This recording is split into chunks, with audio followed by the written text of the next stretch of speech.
Hey guys, how's it going? Hope you're doing well. My name is Crown, and today I'm going to read you some very interesting stories that I hope that you're gonna love. And now, without further ado, let's go!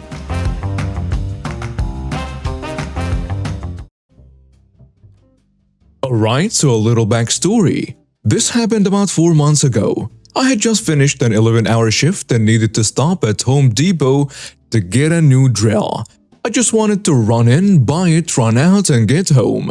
Of course, it wasn't that easy. I had just gotten to the drills and was looking over the options in my price range. That's when I heard that. Excuse me, where are the wax toilet rings? There are a few other people in the area, so I ignored it. Assuming there is an employee nearby, it's important to add.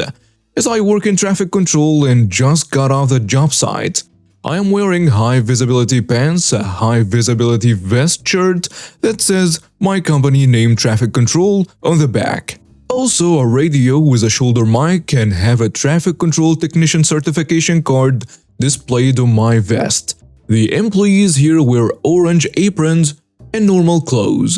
Hello? Do you want to do your job or just stand there looking at tools?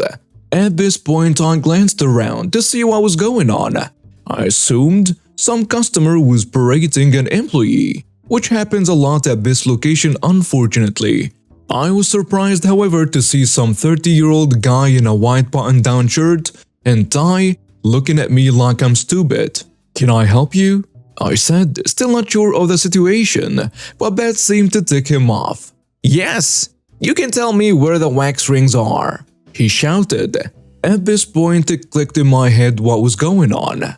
"I'm sorry, sir," I started saying. I don't want to hear anything but an aisle number," he yelled, interrupting me and drawing the attention of a few other shoppers. "Honestly, how did you get this job being so stupid?" I tried again. "I don't work here," but he cuts me off again. "Oh my god, why is this so hard? Where are the wax rings?" Now, I don't know why, but I got an idea in my head that I thought would be amusing, but at the very least might get him away from me. I pointed behind him at a random aisle where wax rings almost certainly weren't in, and I said, "It's right there." "Finally, how stupid can you be?" he yelled, huffing and storming off. I thought that was the end of it. I figured he'd realize they are not in that aisle and then find an actual employee to ask. Nope. He came right back and started yelling that I don't even know how to do my job, and that his best friend is a district manager and he'll have my job. During his yelling, I noticed a few shoppers staring at us. I just raised my hand, pointed to the same aisle as before, and said, "They are right there. Look, can't you see them? How stupid can you be?" I retorted, taking glee in throwing the last part back at him. But he wasn't amused. He smacked my hand and shoved me, yelling something about stupid punk teenagers. That was a bad idea. I am not a skilled fighter or super strong or anything, but I know when I can take someone. This guy clearly didn't. I punched him once square in the nose, presumably breaking it, and he fell back hitting his head on the concrete ground hard. "Someone call the police! This guy just attacked me!" he yelled, as a crowd nearby grew larger and larger. I was worried. Obviously, it was in self-defense, but I kept thinking that I should have shoved him back and not punched him. I was worried that if he hit his head to that point it caused a lot of damage, if I could get in trouble. A manager came over and asked what was going on. He started screaming that, "This employee attacked me when I tried to ask for simple directions. Look what he did." By this point, blood is visible on the spot he hit his head, along with the blood pouring out of both nostrils. "Who did?" the manager said, puzzled and concerned, looking around at the actual employees, who were still on their way over to the commotion. "Oh my god, are you all this stupid? Him!" he screamed, pointing at me. He doesn't work here, sir," the manager said. The manager got on a radio for more employees, ignoring the man's insistence that I do, and told me to follow him. He takes me to the security office and has me wait for the police. Luckily, multiple customers and the cameras saw my side of the story. And since the police went to the injured person first to render aid, they also interviewed witnesses over there before coming to me. When they came in, I gave my side of the story. The police said it contradicts his versions of events, but that it matches the witness statements. They said the guy was yelling that he wanted me arrested and locked up, and that's when the manager pulled up the footage, which showed him hit my hand and shove me, and I only hit him after that and one time. Also in my favor, I was facing him with a drill shelf behind me when he shoved me, so I was somewhat cornered. They then asked if I wanted to press charges, and since he wanted to get me arrested, I decided heck yeah, lock him up. They then arrested him and took him away. So I have a really bad leg. I've had 13 surgeries, long story, and had just started at a new school. After the first 3 weeks, I had to go in for another procedure on my leg. Not that big a deal to me. I've been here before. Upon my return, I had documentation of my restrictions, as well as special amenities that were required. The big three were that I needed extra time to get from class to class, must have someone to escort me, and needed unrestricted access to the elevator. All of these got me recurring problems such as constant harassment by teachers and security about my being in the halls during class time. And why was my cousin out too? He was filling the role as my escort, as I have anxiety problems and we have the same classes. These first two were annoying but easy to deal with. The real issue was the elevator, as I was told multiple times that for security issues, I couldn't have a personal key due to it, sharing the same functionality with the interior door keys. I would never have had any issues with this, as I was told there would always be someone on the same floor as my classes to open the elevator for me. This, of course, was untrue about 75% of the time. The lack of elevator access meant that I was always stuck in the halls when other students were going class to class, and was consistently late due to having to wait for someone to come by and open the door for the elevator. This also meant that I would sometimes be stuck waiting through the entire lunch period, and due to my absence couldn't afford to simply go to lunch after the fact. After about 3 weeks of this, I was tired of not getting to eat lunch, so I did one of the stupidest things I could have attempted and tried to use the stairs. For context, I was not on crutches. I was on a full-blown walker. About halfway down to the landing, I fell hard. As lunch was letting out, one of my friends found me, got someone to help pick me up, and carried me to the office. Another one of my friends went to find my other cousin. The one who normally escorted me wasn't there due to being sick, so I was without escort because I couldn't bear the thought of a stranger escorting me. Who, when getting to the office, managed to get me to calm down enough to give them my mother's number. Now, my mother is quite hot-tempered, but can keep a level head normally. When she heard I fell, she was there in record time. When she got there, she immediately asked what happened. I told her I didn't want to miss lunch again, so I tried to use the stairs. Big mistake, as that set off a Tsar Bomba-sized explosive. She immediately turned around and demanded for the principal and vice principal to get their butts in here as soon as possible. As soon as the principal and vice principal walked in, she started berating them in a fashion not suitable for most adults to hear, let alone kids.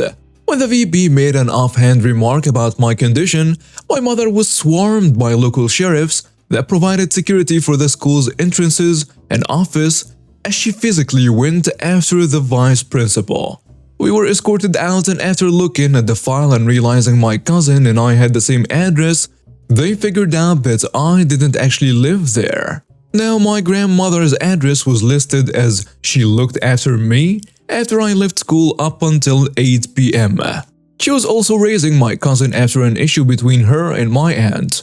They used this as grounds to expel me and told her I can be some other school's problem now. I was then enrolled at the school near my house and had to have yet another surgery to repair the damage that was done as a result of my fall and redo the work of the previous procedure.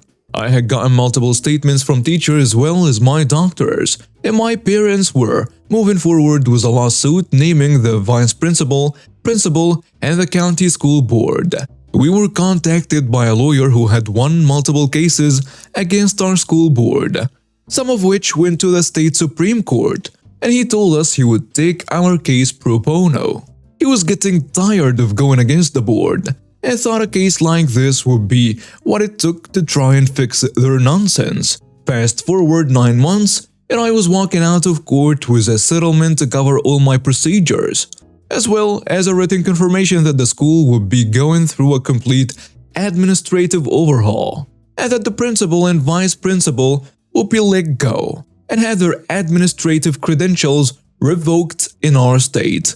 My new school was let know from day one of my medical requirements and my need for a personal elevator key by the superintendent and the head of the State Board of Education. My ex-wife and I split because she cheated, so our separation was quite tumultuous. She still hasn't apologized for the act of cheating and still denies it, even though I know beyond any reasonable doubt that she did. I was incredibly hurt at the time, and I'll admit I wasn't acting my best, but I still tried to treat her fairly. When she left, we agreed that she would take over the payment on our car because she needed it for work. Our other car was totally paid off and I couldn't afford the payment on the one that she drove. But I agreed to leave my name on the loan because her credit didn't qualify. To be honest, I didn't really have an alternative.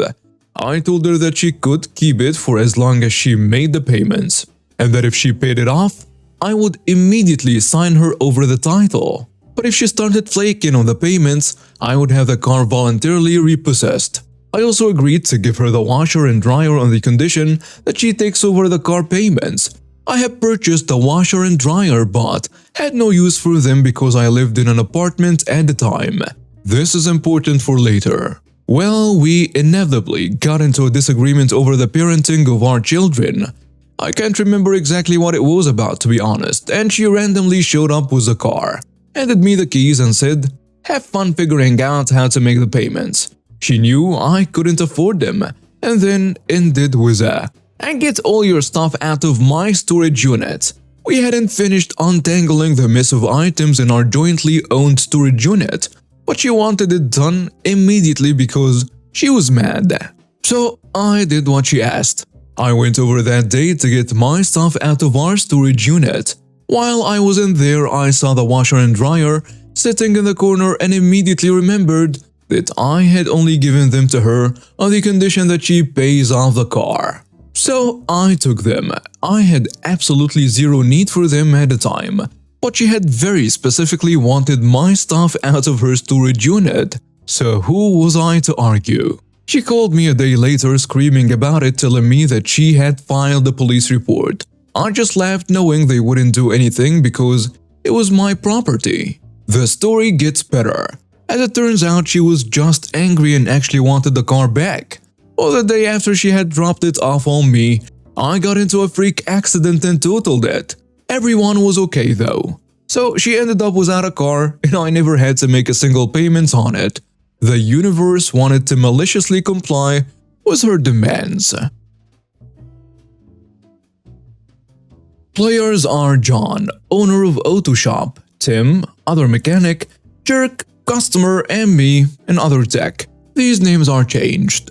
This occurred in the mid-90s, so the details may be a bit off. All amounts mentioned will be in the US dollars.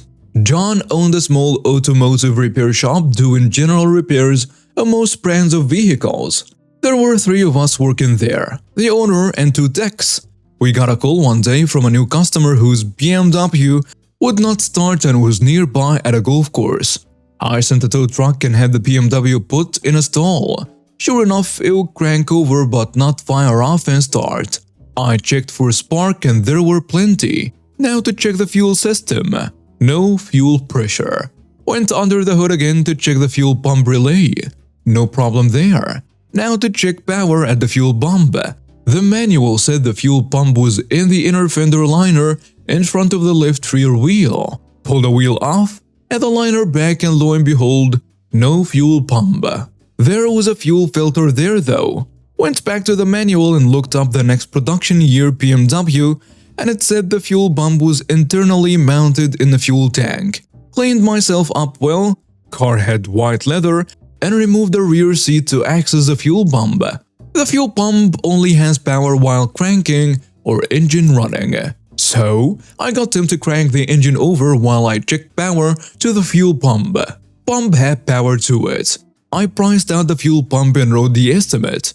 It came out to approximately $625, broken down like this. Labor for diagnostic time and install 2.5 hours at $75 per hour, that's $187.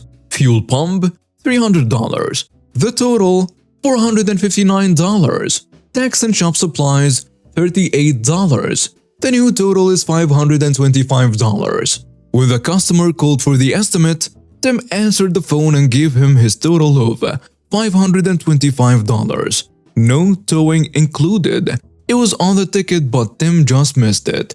At the last minute, I remembered the fuel filter and ordered one and installed it on the vehicle at no labor. Just the cost of the fuel filter plus a little tax. When the jerk came to pick up the car, I heard a lot of loud voices in the office and went in and took over the customer.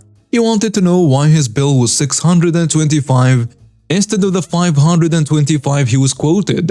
I explained that the quote Tim gave him did not include towing of $75 and that I had forgotten the fuel filter at $25 plus tax and had installed it at no labor charge. That jerk raised his voice suggesting that the fuel filter was a problem and not the fuel pump. I assured him this was not the case and he demanded the old parts. No problem, as we would just throw them away anyway. He wrote a check. About a week later, the check came back as stopped payment. Turns out the jerk lived in another county, and our DA's office, local prosecutor, will not take action on an out-of-county checks. John calls the customer to see why he would stop payment on the check. The jerk ranted that he had taken the fuel pump to his mechanic, and that guy said the fuel pump was good and that we had ripped him off. Total nonsense, as a restricted fuel filter won't hardly keep a vehicle from starting, although it might affect the acceleration a bit. Fast forward to a few months later and we sued the jerk in small claims court. A friend who is an attorney represented us for free. We can then add $500 for his fee. We paid $25 for a process server and he was served. The jerk never showed up for court, so we won by default. And now his bill is around $1,175, with court costs, attorney fees and such. In Texas, if a customer does not pay for a car repair, we can enforce a mechanic's lien on the vehicle and even take it from anywhere we find it. Also, it can't be sold to another party with a lien on it. A couple of months later, we were telling the story to another local who owns a tire shop. Turns out the same jerk had bought a set of tires and stopped payment on that check as well. The jerk was trying to play the system knowing that out-of-county checks home prosecuted. A few months after I saw the BMW at the local golf course parking lot and sent a record to pick it up. Now the bill is $1,350 with the impound fee. The record company took the car to their yard and then called the local police department to inform them of a repossession. When the jerk finished his golf game and came out to go home, the jerk found his car missing, and he called the police to report it stolen. The police informed them that it had been taken on a mechanic's lien and not to come on our property unless it was to pay for our outstanding bill. The police informed them that it had been taken on a mechanic's lien and to not come on our property unless it was to pay his outstanding bill. The jerk called up and yelled at John, cursing and hollering. John hung up on him. The jerk called back, cursing and hollering again. John hung up again. The jerk called back a third time and John told him, "If you want to discuss this like an adult, I will. Otherwise, I am not going to listen to cursing and yelling." John explained that the bill to redeem his car was now $1,350, and the jerk said, "I'll sue you." John asked him if he remembered being served by the constable a few months ago. that we sued him already and he never showed up. The jerk then said he would just let the bank take the car back. Okay, no problem there. The bank will pay the bill and auction the car, and whatever wasn't covered by the auction, the jerk will still owe. I got the call from the bank asking how much was owed on our bill. I informed them of the balance due, and I asked the banker what was owed on the car. The balance at the bank was around $9,000, and the car was worth around $6,000. At auction, it might bring $3,500. So if the jerk let it go back to the bank, not only would he have a repossession hurting his credit, he would still owe the bank around $6,850. He still have no car. The jerk's wife called and asked to come in and pay for the car. We told her the amount and told her only cash. She came and paid. Now for the revenge. We called our friend at the tire shop that the jerk had screwed over on the tires. I think it was around $1,100. He arranged for a record to pick up the car after the jerk's wife paid us and took it to another impound yard, incurring another $175 impound plus the initial $1,100 for the tires. So for the jerk trying to screw us out of $625, he ended up paying us $1,350 and our friend's shop $1,275 for a total of $2,625. I bet his wife was pissed and that probably put an end to his golfing for a while. And now we have reached the end of today's stories. Thank you for watching and see you next time.